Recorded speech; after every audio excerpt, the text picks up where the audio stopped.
Welcome to Kenton's videos. Enjoy the video. In this video, I will explain how to rebuild a 3.0 Ford Ranger engine easy method. Start by draining fluids, labeling parts, and photographing each assembly step before disassembly. Keep a notebook with torque specs and part numbers while you remove the intake, exhaust, and accessories. Inspect the block, heads, and crank for obvious damage and measure tolerances as you go. Work methodically, clean parts thoroughly, and stay organized for a smooth rebuild. Remove accessories, intake, and exhaust in a predictable sequence while keeping fasteners organized and labeled.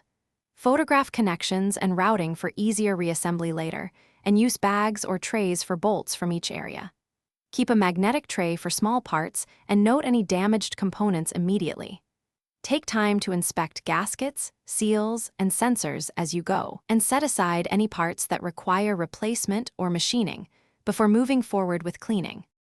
If you're finding this walkthrough helpful, please hit subscribe and like so you don't miss parts 2 and 3. Quick recommendation: life's too short for cheap socks. Go darn tough with a lifetime warranty.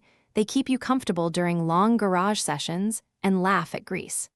Check the description for the product link and other deals to support the channel. Now let's get back to the video. Measure cylinder bores, piston rings, and crank journals to confirm tolerances and compare to spec limits before committing to machining.